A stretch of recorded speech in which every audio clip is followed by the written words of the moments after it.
Los que creyeron que sembrando mentiras y calumnias por doquier iban a desacreditar a nuestro pueblo, se equivocaron.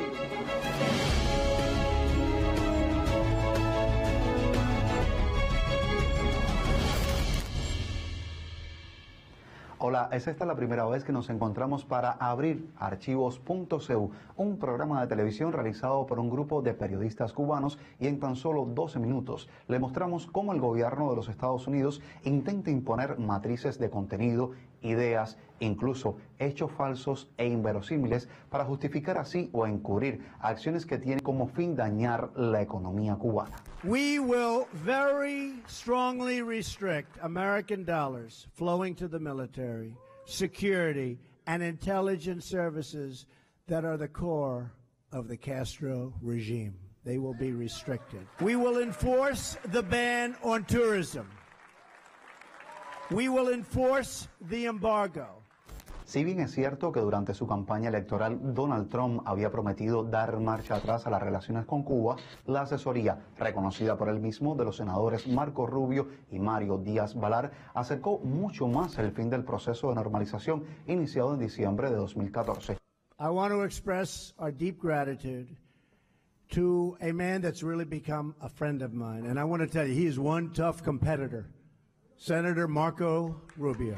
And I listened to another friend of mine, Congressman Mario Diaz-Balart, and I'll tell you, I loved what he said, and I appreciated, Mario, I appreciated what you said so much. En el gobierno de Trump han logrado tener una gran influencia un grupo de políticos oportunistas que forman parte de la especie de estructura mafiosa de hacer política del estado de la Florida. A veces se confunde a este grupo, a esta maquinaria política, con la voluntad de los cubanos en los Estados Unidos, lo que es un error.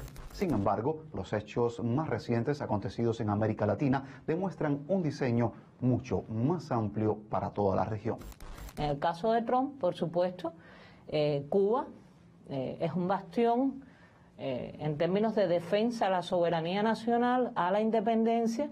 Ese es el tema Cuba con Estados Unidos. O sea, no encaja dentro de los planes que Estados Unidos tiene para la región, para el mantenimiento de la hegemonía estadounidense en la región, por el ejemplo que ha sido Cuba en términos de defensa a la soberanía nacional. Mentioned back at the end of last year that we're looking very much at the troika of tyranny, including Cuba and Nicaragua, as well as Maduro. Part of the problem in Venezuela is the heavy Cuban presence, 20 to 25,000 Cuban security officials by reports that have been in the public. This is the sort of thing that we find unacceptable, and that's why we're pursuing these policies. Cuando vemos, por ejemplo, los tweets del presidente Trump, con el tema Cuba, por ejemplo, hubo 3 o 4 tweets nada más en 2 años, cosa que es sumamente llamativa en el sentido de que esa es la vía de comunicación fundamental que está usando Trump para anunciar sus estrategias, sus visiones. Pero ha sido muy efectiva porque de esos 3 o 4 tweets, excepto uno que fue típicamente sobre Cuba, los otros 3 estaban relacionados con la supuesta presencia de seguridad militar de Cuba en Venezuela. Y eso enseguida se reflejó en los macrotemas que la gran prensa estadounidense ha estado ha estado publicando sobre Cuba. In this administration, we're not afraid to use the phrase Monroe Doctrine. This is a country in our hemisphere. It's been the objective of American presidents going back to Ronald Reagan to have a completely democratic. Sacaron de la tumba, exhumaron a la doctrina Monroe y volvieron a decir que en defensa de la doctrina Monroe, Estados Unidos estaba actuando contra Cuba, contra Venezuela y contra Nicaragua. Han fracasado hasta ahora en su objetivo, pero no han dejado de causar daño y no han dejado de tener un éxito propagandístico dentro de Estados Unidos. Desde junio del 2017 hasta nuestros días se han aplicado más de 200 medidas contra Cuba, generalmente justificadas con fake news, o sea, con informaciones o pretextos que tienen que ver con Cuba que han sido creados en laboratorio. Nunca habíamos visto en ninguna de las administraciones anteriores una campaña tóxica, tan amplificada, tan amplia y con un diseño tan profesional como la que estamos viendo ahora. En el caso de Cuba, en los momentos cruciales de la historia, ahí está la fake news. Desde la explosión del Maine, que justificó la intervención de Estados Unidos en la guerra cubano-española, hasta nuestros días. Pero esta administración particularmente se caracteriza por deliberadamente crear mentiras, diseñar mentiras para generar todos los pretextos posibles y además trabajar muy en profundidad técnicas de comunicación estratégica, es decir, de incorporar dentro del corazón de las decisiones políticas la comunicación para crear meteoros públicos, políticos que permitan justificar una serie de decisiones o sencillamente crear las condiciones o acelerar las condiciones para la intervención en nuestros países. A partir de mediados de agosto de 2017, medios estadounidenses comenzaron a publicar innumerables notas de prensa sobre supuestos ataques sónicos que habrían afectado a diplomáticos de ese país radicados en La Habana. Desde entonces, y a pesar de las múltiples investigaciones realizadas, con participación incluso de organismos de seguridad de Estados Unidos, no ha aparecido evidencia alguna sobre un ataque de cualquier tipo que pudiera haber afectado la salud de ninguna persona.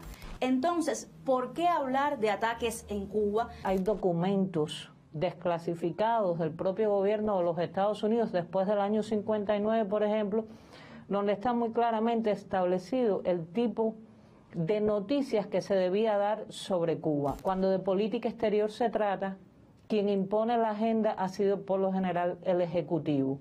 Esto significa que los mensajes que se dan los dan políticos en el ejercicio del poder. Y eso es lo que se ha hecho con Cuba. On Cuba, some senators have suggested closing down the embassy there. Should that happen? We have it under evaluation. It's a very serious issue with respect to the harm that certain individuals have suffered. We've brought some of those people home. It's under review. El origen y las características reales de los supuestos incidentes de salud de diplomáticos estadounidenses en Cuba probablemente nunca los conozcamos. Y es evidente que el gobierno de los Estados Unidos tiene el propósito de que nunca se conozca a ciencia cierta.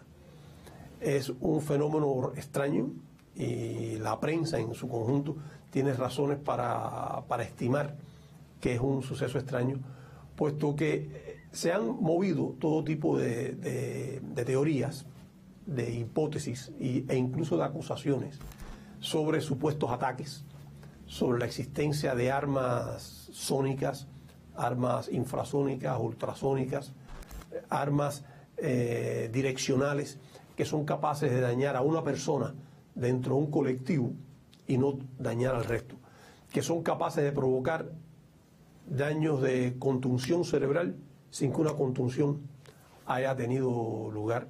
Y por supuesto todo esto ha quedado ya ampliamente cuestionado por la ciencia. La falta de una explicación objetiva, sujeta a la ciencia, ha sido ya cuestionada. Pero el gobierno de los Estados Unidos, como se puede observar hoy, ni siquiera le presta atención al asunto. No tiene un propósito de llegar al fondo de qué fue lo que sucedió, porque el gobierno ya tuvo la capacidad de manipular el asunto de manera muy hábil y con el respaldo nuevamente de los grandes medios de difusión y la capacidad que tiene el gobierno de los Estados Unidos de abrumar y dejar establecida una matriz de opinión.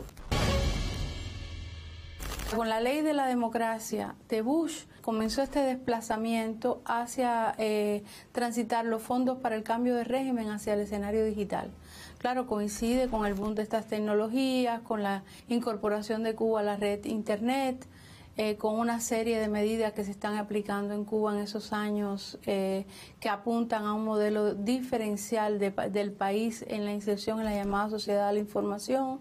Si uno repasa también los documentos de los tanques pensantes y los analistas que están asesorando a las distintas administraciones desde Bush para acá, se da cuenta que un elemento recurrente es considerar que en el ámbito de la comunicación, en la comunicación digital, hay amplias oportunidades para derrocar al gobierno cubano a partir de, sobre todo, crear sinergias, crear puentes de comunicación con la población joven o con las minorías con las que empiezan a trabajar muy deliberadamente. Entonces se empieza a imponer como agenda en torno a Cuba la llamada tríada mercado, pluripartidismo, elecciones libres.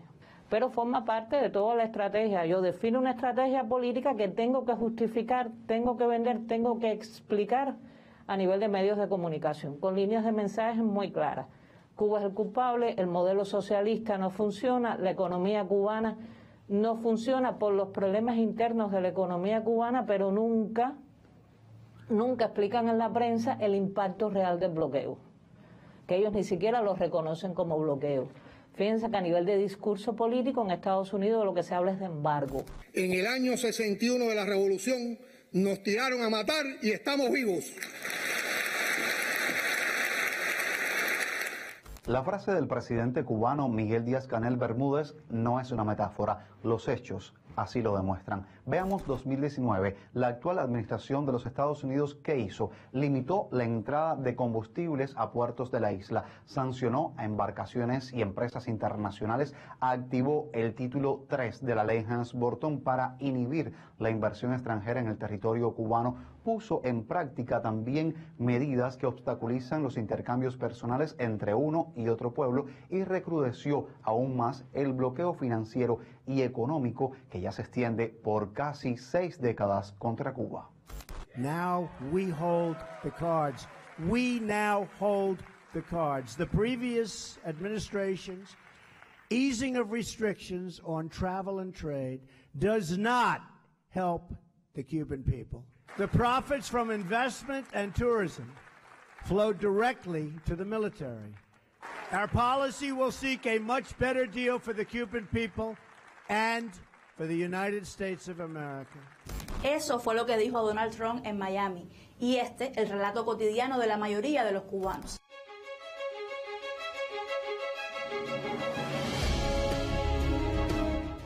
Con lo de los viajes al exterior y todas esas cosas que ellos nos frenan, con la poca ayuda que podemos tener de ellos para los medicamentos que nos hacen falta. En este caso a mí como taxista nos afecta, se reduce mucho la entrada del turismo en Cuba y la falta de trabajo que tenemos. El bloqueo es una cosa que es una cosa vieja, antigua, caduca. Obama lo dijo y Obama trató de abrir la cobertura para que ese bloqueo dejara de existir, pero Trump ha apretado tanto. Bueno, tenemos problemas con el combustible, las medicinas. Miren la situación que tenemos en el país, muy dura. Sería muy bueno para Cuba que el turismo americano pudiera entrar sin tener tanta restricción. Y pregunta es, ¿hasta cuándo?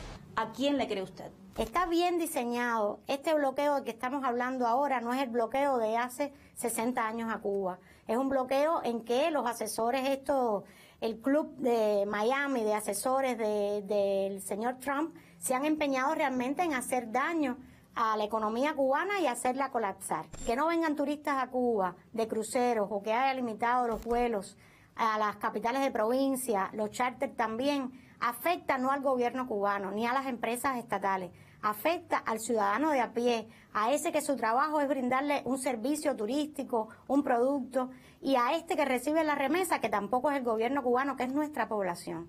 Es decir, que es un bloqueo muy bien encaminado a asfixiarnos también financieramente. Como se ve, son intentos de dañar a Cuba en prácticamente todas las áreas que son importantes para el desarrollo económico del país. Si no han tenido más éxito, si bien han causado daño y no han provocado un colapso de nuestro país, es por la capacidad organizativa del país, por la naturaleza de nuestro sistema social y por la experiencia que hemos acumulado durante muchos años. Pero no debe desconocerse que es un daño significativo que afecta a las potencialidades de desarrollo de Cuba, que afecta a nuestros planes de desarrollo y por supuesto que van dirigidas a dañar el bienestar de toda la población, a castigar al pueblo de Cuba en su conjunto.